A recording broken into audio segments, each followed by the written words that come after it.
At the Naperville Ale Fest this past summer, Bev and I stumbled across Wild Tonic, a farm-to-bottle June kombucha made with premium organic ingredients.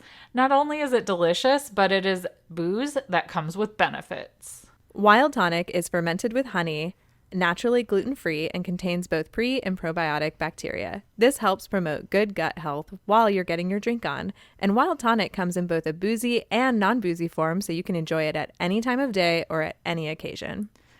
And part of Wild Tonic's mission focuses on efforts dedicated to strengthening bee populations and doing what is best for the environment. They are also 100% woman-owned and located in Arizona. Now that's a company we can get behind. So go to wildtonic.com to learn more and find out where you can buy Wild Tonic near you.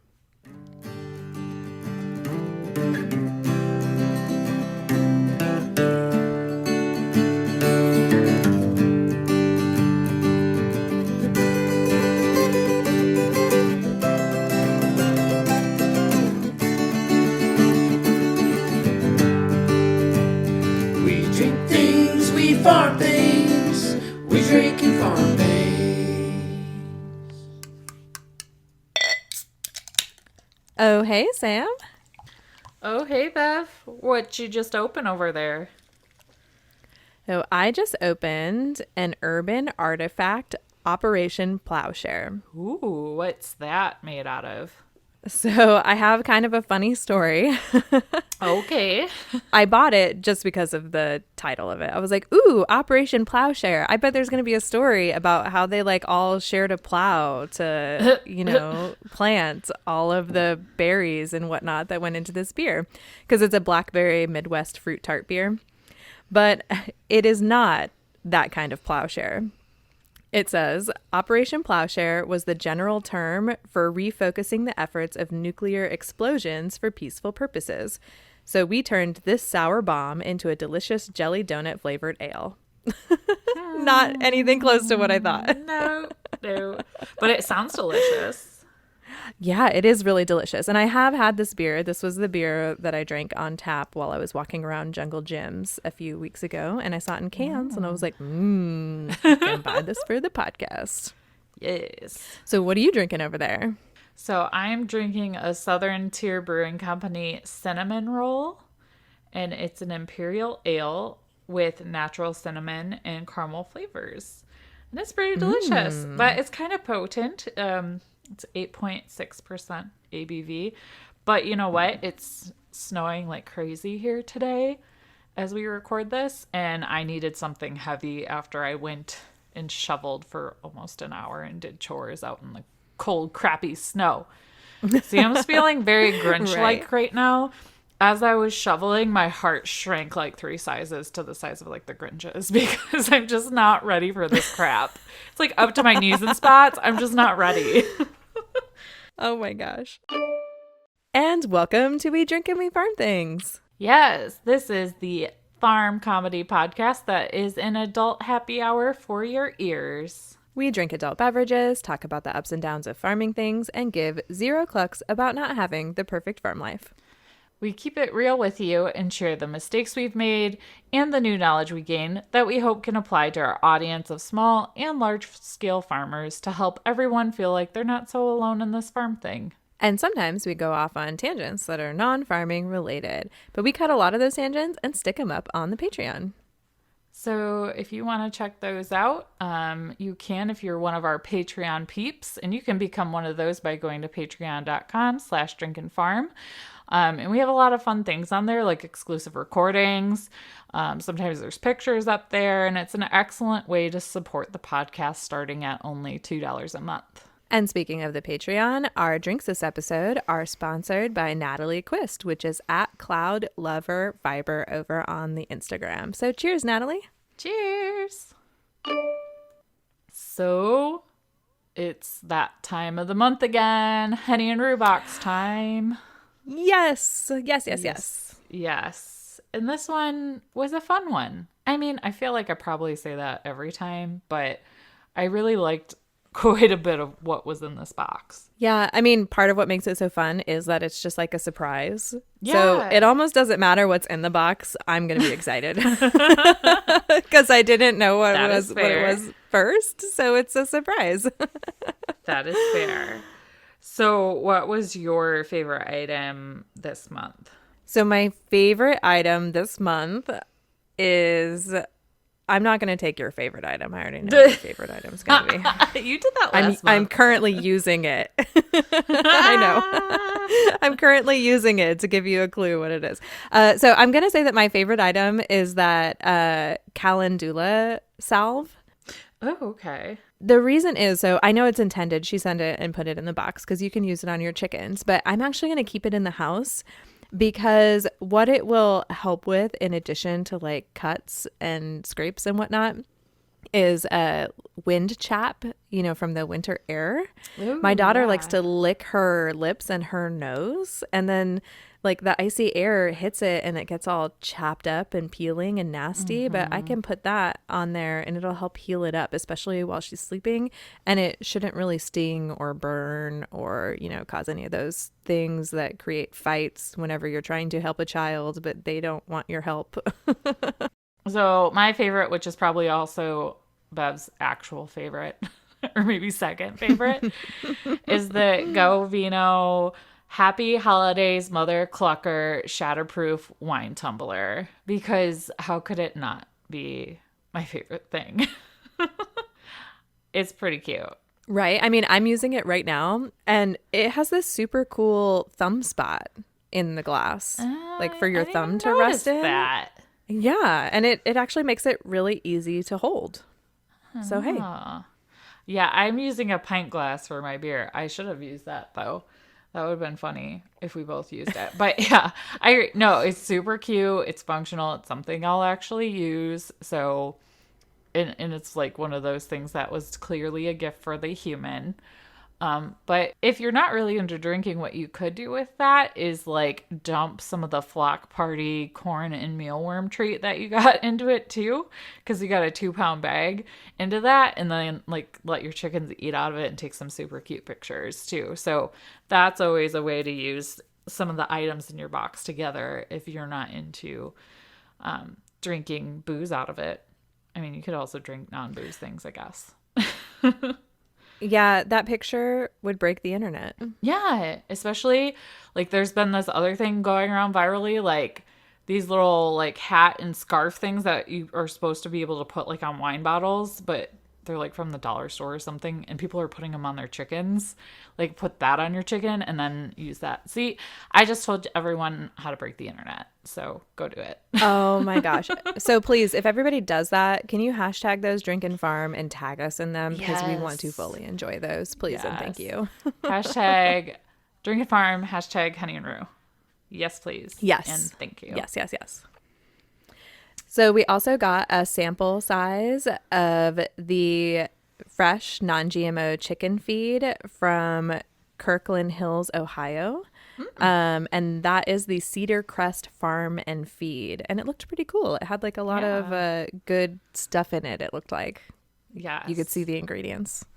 So yummy looking. I mean, I'm not going to eat it, but my chickens will be thrilled. Yeah. And it's from Ohio, so it's obviously gonna like it. And we also got a magazine called the New Pioneer Magazine. And it's all about self-efficacy and sustainability, and how they're beautiful things. So you can learn tips from simple living and small farm animal care from that magazine. So I'm pretty excited to check that one out. And we got a little bottle of hydrogen peroxide, which is a must in your first aid kit. So take that out of the box right now. Go throw it wherever your first aid kit is. You never know when you're going to need it. Exactly. And we also got a Honey and Rue sandalwood candle. Oh, it's so cute. And it comes in like this little ceramic pot. And it smells good. It's a very like clean scent. So I appreciate that, especially this time of year. Yes. In fact, I almost put it in here and burned it because I have 2 of them because I got the Honey and Rue farm home box as well. So now I have one for out in the living room and one for my bedroom. Nice. And every box comes with a nesting box liner. So you can use that to line your nesting boxes, obviously. Yes. Yes, yes. So if you're interested in getting in on the December box, I just double checked. I don't see any sneak peeks yet, but it's going to be like around the holidays. So I imagine it's going to be pretty good. So maybe by the time this episode drops, there'll be some sneak peeks. So you can always check out Henny and Rue on Instagram or Facebook. But if you're just wanting to go ahead and sign up for your first box, you can go to honeyandrue.com and use code DRINKANDFARM at checkout to get 10% off your first box. And now we get to dive into our episode. Yes, and I'm pretty excited about this. I casually found this when I was like desperately searching for something for us to talk about, because sometimes it's like things are quiet on the farm, and I'm super grateful for that. But we still need content for the podcast. So we stumbled across this article from thepoultrysite.com. And the title is Women in Poultry, How Backyard Poultry Empowers India's Rural Women. And so we're going to go through this today and talk about the article and what this, I'm not even going to try to pronounce the author's name. Do you want to try, Bev? So it's Basudev Mahapatra, and I probably should have double checked that with Jared, because Jared works with a lot of people from India, so he's usually way better at their names than I am, but I feel like that's pretty close. That sounds like it looks. Say it like you mean it, right? Or right. Like, spell it like you say it. What do they say? I don't know. But yeah, so he wrote this article that gives a really nice overview of like the current situation in India and where it's going, and how their government has started programs to help their rural people have different options for protein sources and be able to make a little money on the side too. Yeah. And, one of the things that I love about this topic is, like, I think backyard chickens, they're always described as the gateway animal to homesteading. Yeah. Because it's the gateway animal to being able to grow your own food. Because chickens are relatively easy to keep. You can have a fancy coop and all of the things for them if you want to, but it's definitely not necessary if all you need is a protein source like eggs or meat. And there's a lot of really great dual purpose breeds out there so that you can have both depending on what you need in that season. So I think this is really cool, because I think that, there are areas in the United States where keeping chickens specifically because they are a protein source so that you don't have to go out and buy food is something that's really common.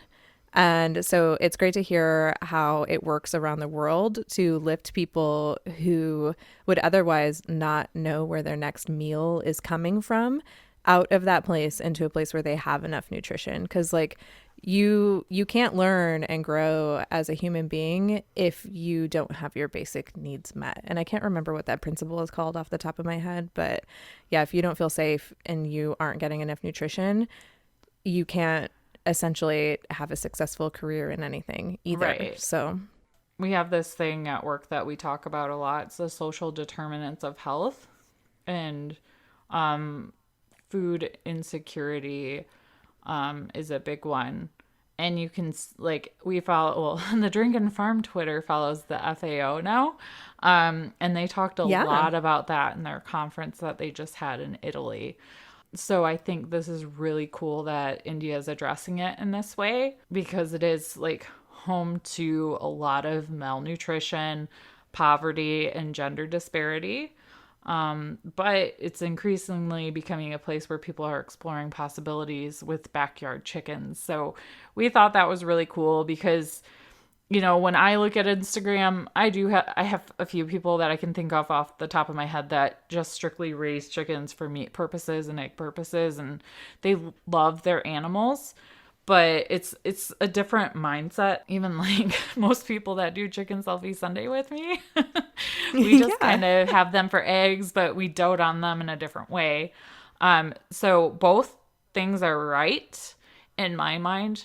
Nobody's doing it wrong in my mind, as long as they're treating the animal ethically. But in this situation, this could even be like life or death for some people if they don't have this opportunity and they'd like to try it. So I think this is really cool, and it's a different perspective than what we see every day, just like scrolling through Instagram. Yeah. So one of the women that they highlight in the article, her name is Ranjita Sethi maybe, and she's 35, and she's from Eastern India in the state of Odisha. Is that right? It's going to be like so. Sam's question. Is that right? Is that right? I think. She has not only overcome poverty through keeping backyard poultry flocks, but she's also been able to achieve nutrition security for her family. And after 6 months of managing country chicken in her backyard, she now has a reason to smile. And she says, because I raised the chickens in my backyard, I am now in the position, or I'm in a position now to add egg and meat to our food plates and allow my children to grow well with adequate protein intake. And since she's done this, 20 other women from her village have started rearing backyard poultry too. And outside of their village, it's a common story. With more and more women opting to raise country chickens as an economic activity, backyard poultry is seeing a widespread growth in rural India. So I thought that was really cool. She's like a trendsetter of awesomeness with chickens. Yeah. And, you know, that's something that we did not talk about when we were introducing the topic, is the effect that malnutrition has on children. So by raising backyard chickens, she and other people in her community are giving their children an opportunity that they would not have otherwise had. And that's not only to stay alive, but they have the opportunity to thrive if they're intaking enough protein. So exactly. That's a really good point. And according to the Indian government's National Action Plan for Egg and Poultry 2022, and that's NAPEP, backyard poultry accounts for 20% of India's poultry sector, which is worth over $10 billion USD. It's actually almost $11 billion USD. And across the country, around 30 million farmers are engaged in backyard poultry. And that's estimated by the 19th Livestock Census of India. And I'm super jealous that they have a livestock census. Do we have a livestock census here? Because I've never had to fill one out for my chickens. I don't think so. That seems pretty big brother of me. And then I'd actually, or not of me, of the government. And then I'd actually have to like go count my chickens, which I don't feel like I want to do. See, and I'm over here like, my chickens' voices matter. Like, do they get to add more people in like the Chicken House of Representatives if they're counted? Like, I don't think so. No. So they kind of talk through a variety of what they call country chickens in this article, but I just wanted to highlight the three most popular ones. And the names are very interesting. And when I say interesting, it means Sam is really scared to try to pronounce them. Do you want me to say them? I'll let Bev do it, but maybe for the sake of comedy, I should, but I'll let you do it. All right. So the first kind is a Vanaraha, and this chicken just looks like a giant golden comet, which is a chicken that I have in my backyard. They're just like that classic dark golden color of chicken, but they're like really big, kind of like a meat bird, but they don't have that ridiculous Frankenstein look that a meat bird has. They just look like a really tough golden comet, for lack of a better way to describe it. And then there's also the Asil. And I was kind of surprised that this was one of the breeds, because this looks like a fancy bird. It has feathers that kind of drag behind it like a dress train, or at least that's what the roosters look like. And they're described as more of an ornamental or a gamecock fighting type of bird. Okay. And in fact, there's like a hierarchy for them that was described on Wikipedia, because as soon as I saw the names of these birds, I'm like, I have to figure out what these chickens look like, because I'm curious, like, how are they the same or different from what we breed here? And it turns out they're really not that different. It's just that they usually look more dual purpose. But I wanted to point out that the Indian classification of a seal is naked healers and knife fighters / slashers. Whoa. Yeah. So I think they're like they're a dual purpose bird and that they can be used for fighting also, or show is another way. Because like they're described as being really spry and aggressive, and they kind of look like it. Like they're kind of skinny and tall, but like really pretty. Interesting. So yeah, you guys will want to look at these chicken breeds when we're all done going through this. And then the last one that we're going to talk about is the Giriraja. I'm sure that I said that one wrong. I can't say that fast. Better than what I would have said. And they just look like dark red Brahmas. They don't have the necklace around the neck like you usually see a Brahma, but they have like the dipping on the wings and their back feathers of the black, but they're like a darker red color. And they're pretty like big and meaty looking too. Okay. So they're some pretty cool chicken breeds. Yeah, and the as Bev kind of touched on too, I think most of the birds that they try to focus on are like dual purpose, but some of those would probably be better off just being like egg producing birds. And there are just a bunch of different Indian states that utilize these breeds. And they're very popular because of their dual purposeness. And it's like a better bang for your buck when you are able to have a bird that has multiple options. So these birds also tend to be more resilient to different climate conditions. And they're capable of protecting themselves from predators over some breed choices. So that tough one that Asil Bev was talking about maybe would fight things off a little better than like my Silky in the backyard would.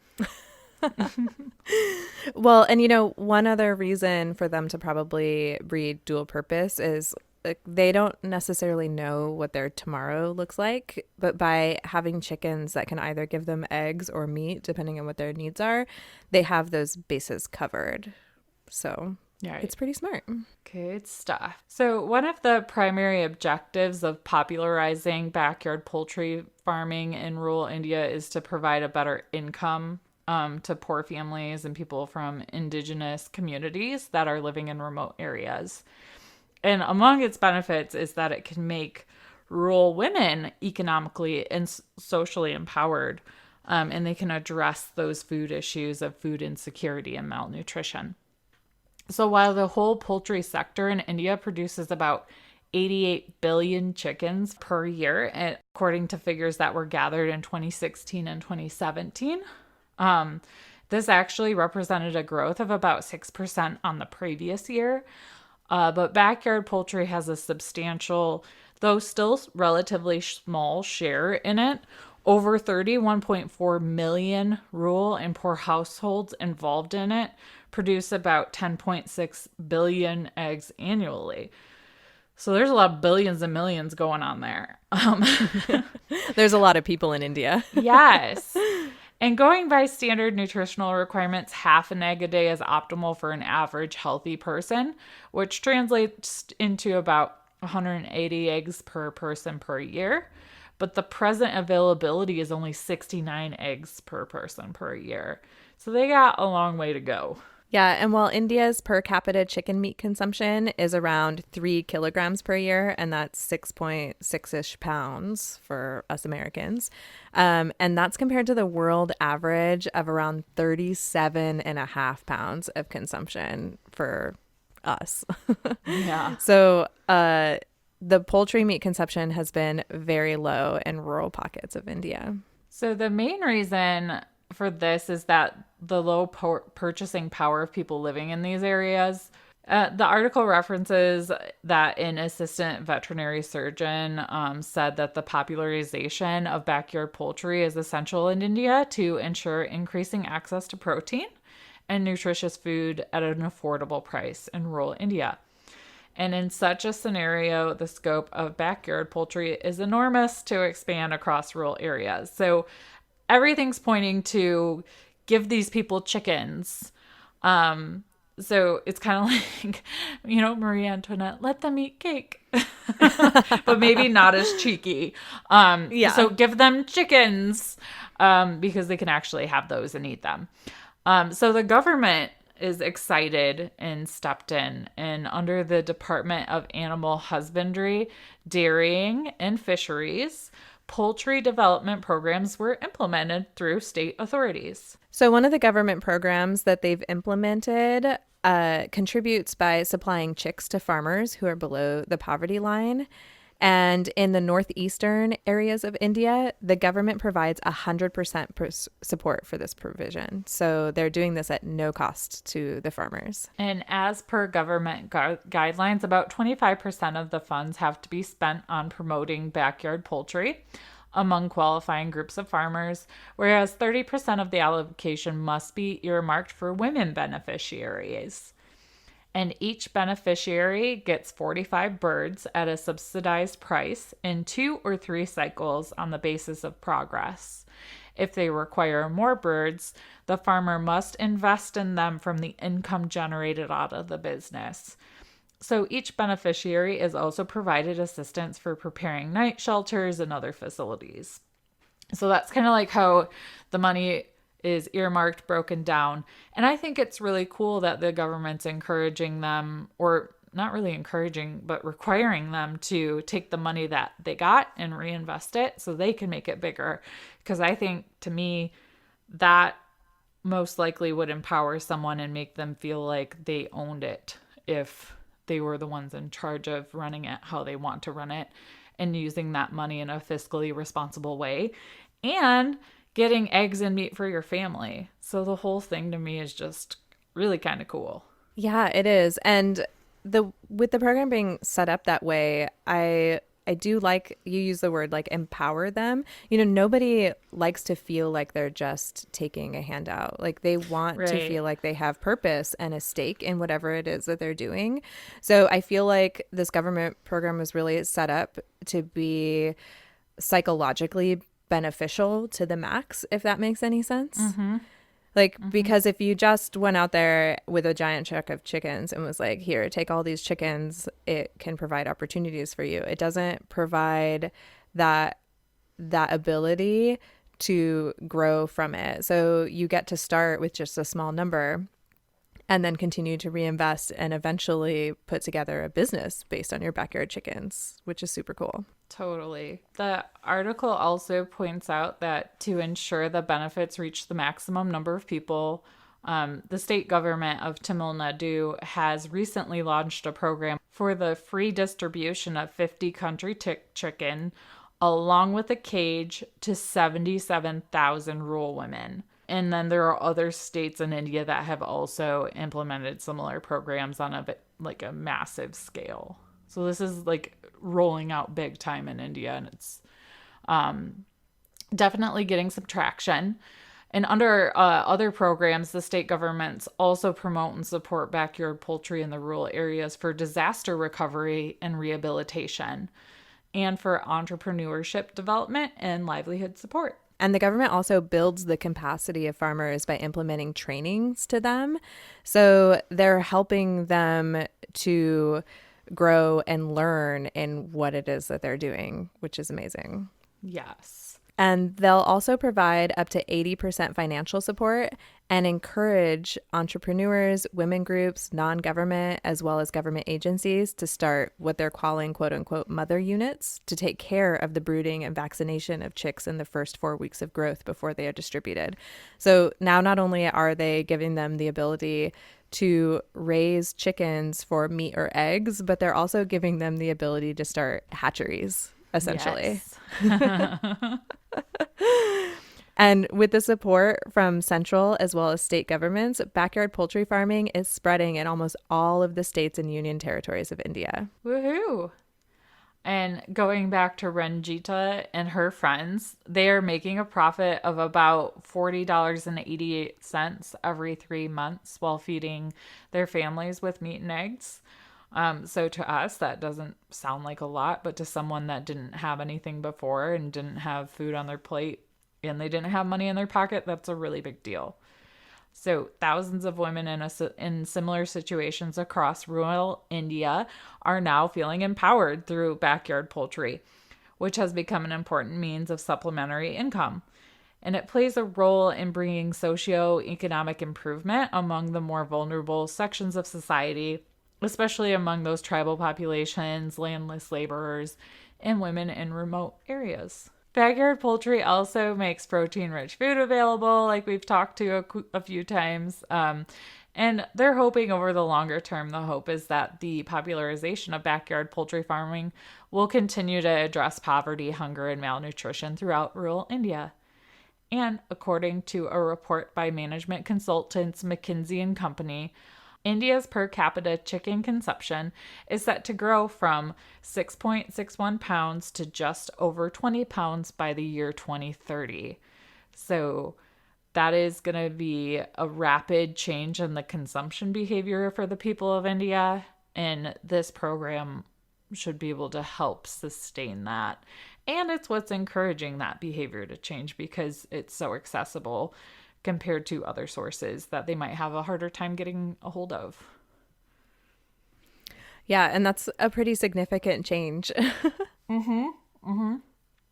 Yes, it is. But that concludes our overview of that article. So we hope you guys enjoyed that as much as we did. I thought that was really neat to learn about because I had no idea that that was something they were doing. And I just think that's so cool when people feel empowered because it can make a world of difference to them and their mental health and their physical health with what they're doing. So good on you, India. Slow clap.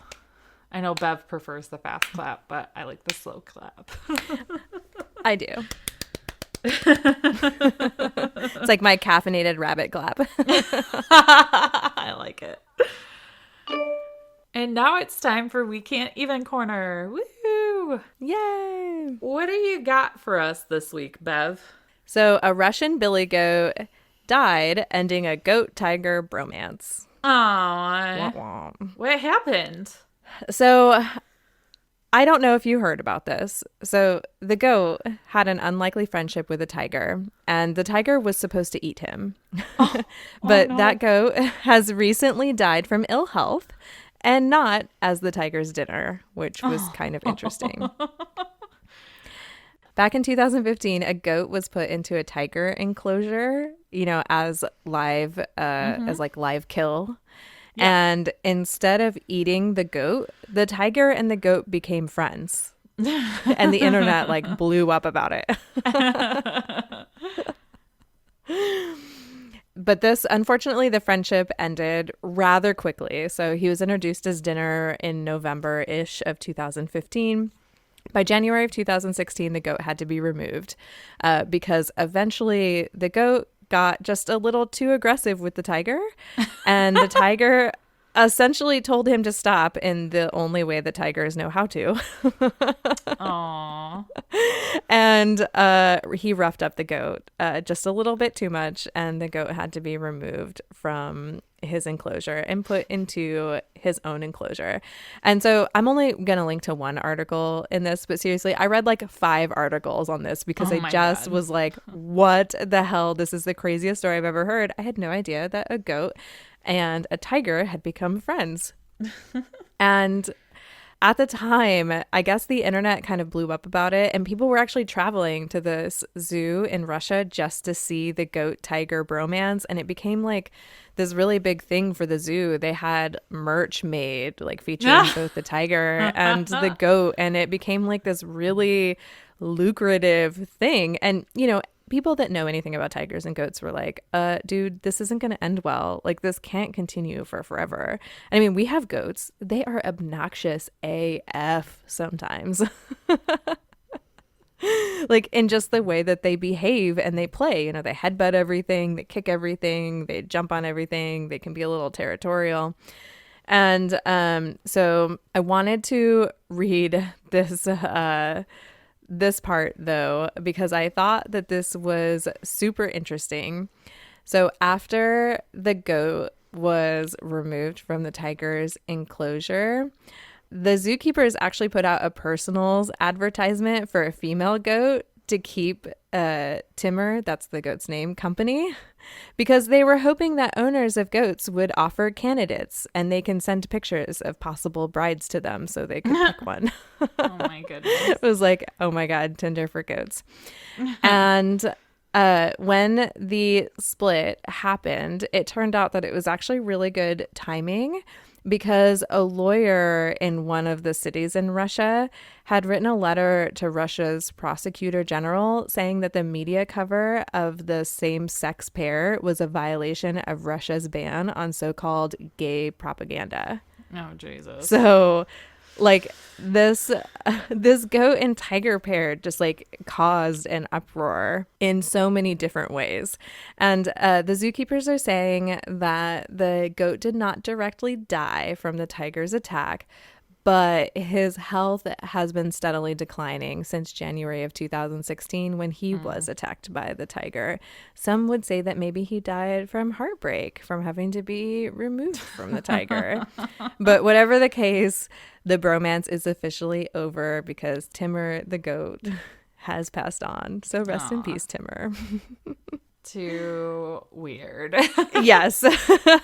It was all over the place and it had everything. It had sex. It had violence. It had Russian propaganda.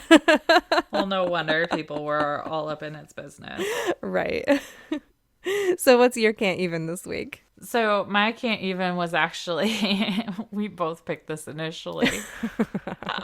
So it's too good. And it's an article from msn.com. And the title is A New Zealand Man Accidentally Bought 1,000 Chickens Online for 96 cents. Which is like some people's dream come true. But for me, that just sounds crazy. Even though like my the rules for the amount of property I have totally would allow for it.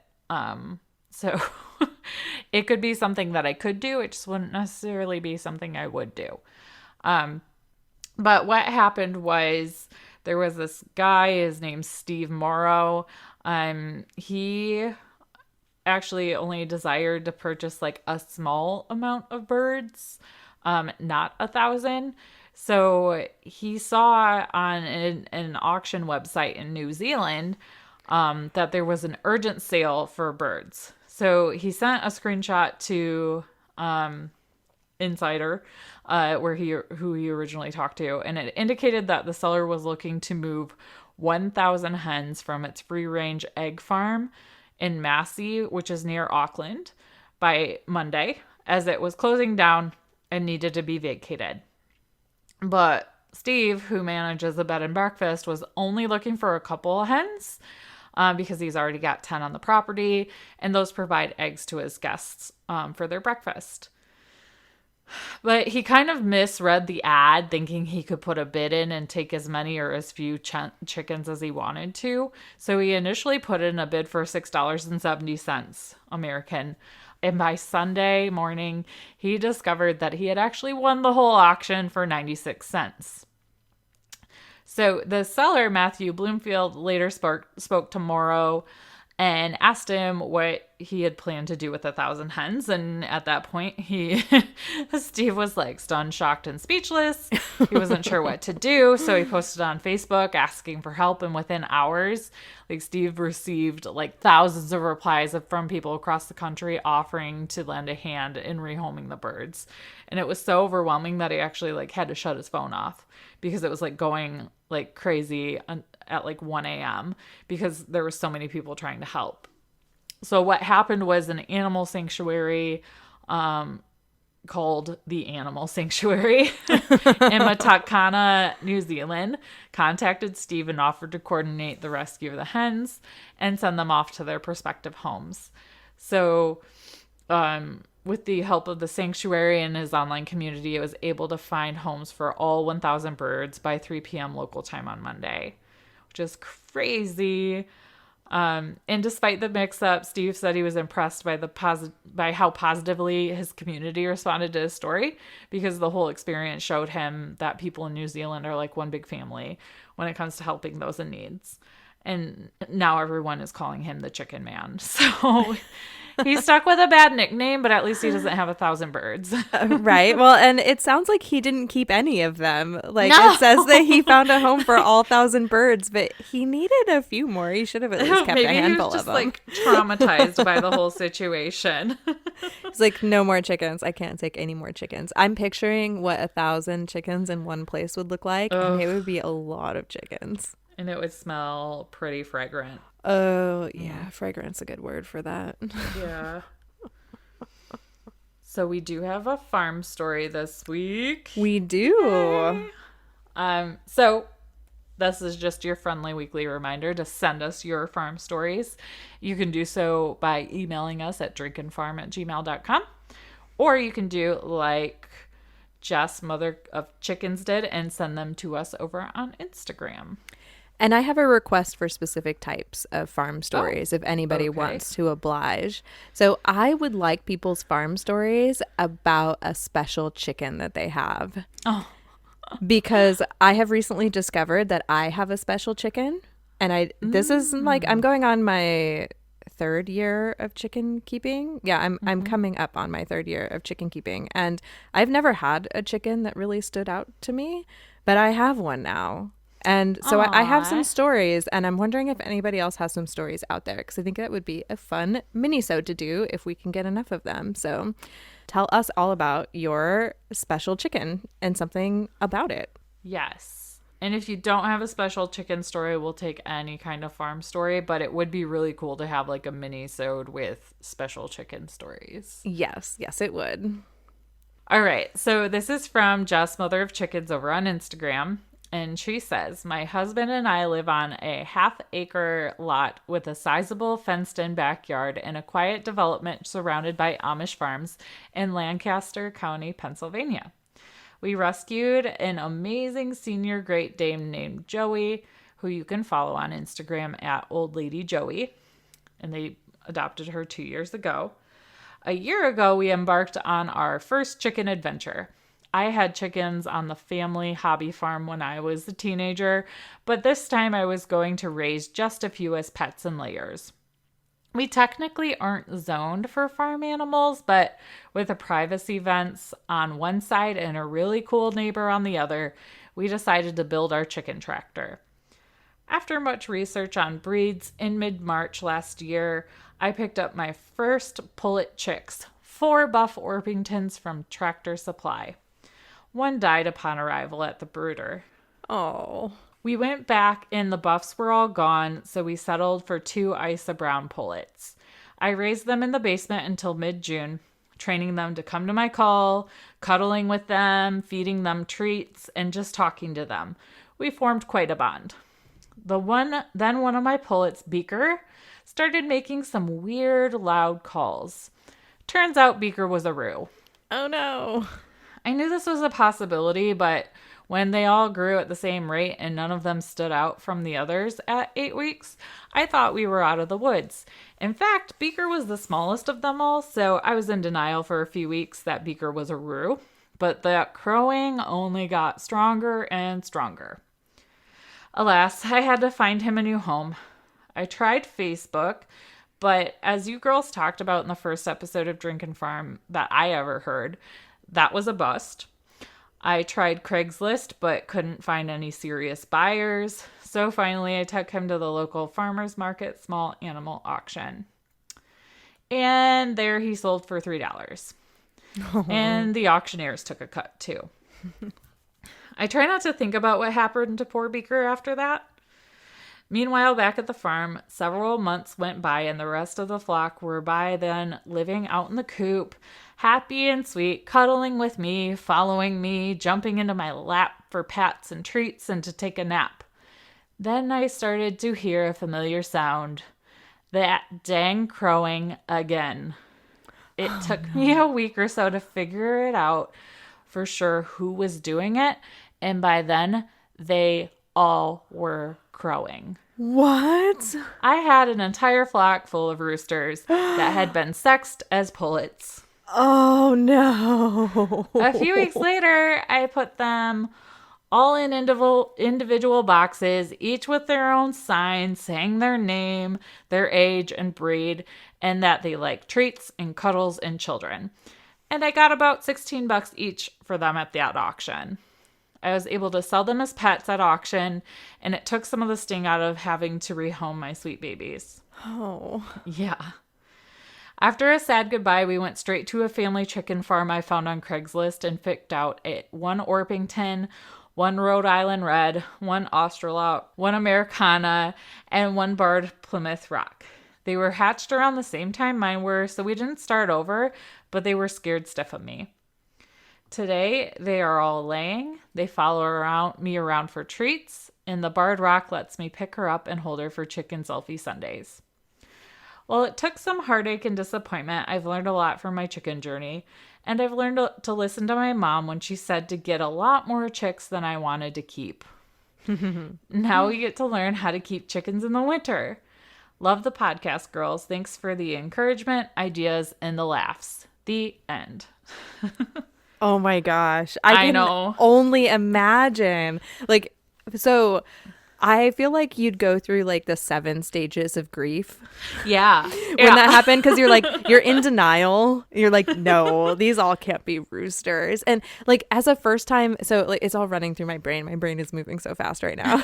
As a first time chicken mom, you can't recognize a rooster and a hen like right off the bat, No. especially if it's your first ones. Like now that I've raised 3 separate flocks of chicks, I feel like I can pick out the roosters right away. And this last one, I had the roosters pegged within 3 weeks.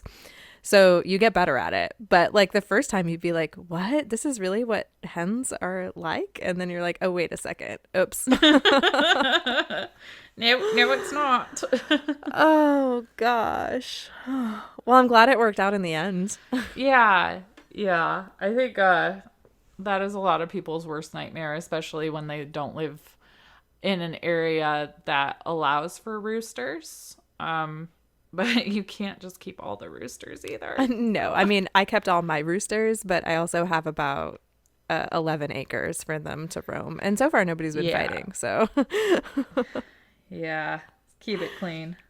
well, and that was a great suggestion at the auction with having them in a box with their name and all of the little things about them. So hopefully someone can use that if they ever have to take their roosters to the auction for any reason. Yeah. It might be helpful. Now it's time to read our weekly review. So we've been doing this for a couple of months now. So you can leave us a review over on Apple Podcast. If you don't have an Apple product, you can download iTunes to your laptop if you have one. And what we do is we take all the reviews we read for the month and draw a name out of the hat.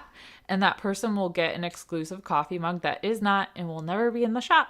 So make sure you leave your Instagram handle or some way for us to find you so we can track you down and send you your mug if you win. Yes. So I'll read this week's review. And this is a really special review because this review is from the beautiful lady that does my hair. Aww. Her name's Madison. And she says, love this podcast.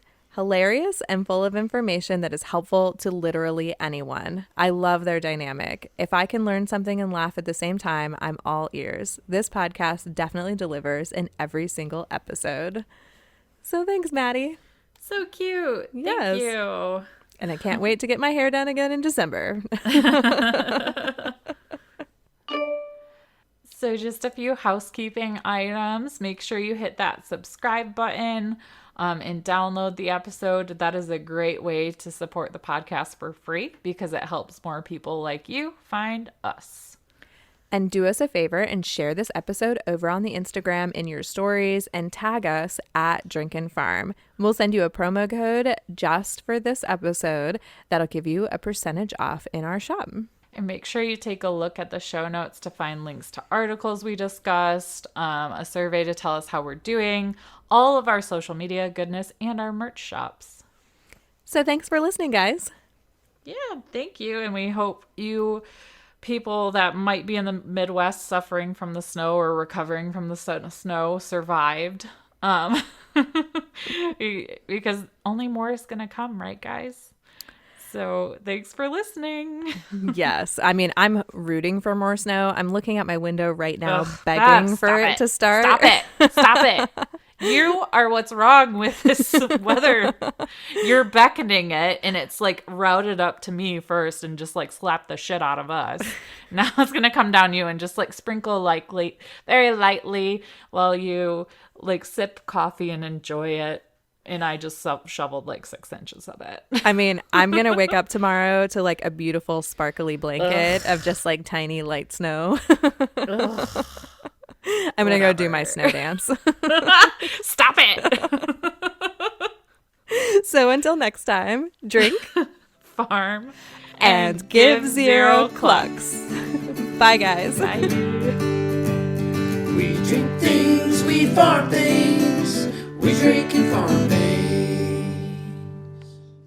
First Saturday Lime isn't just for your coops and barns. There are so many ways to use it around your home.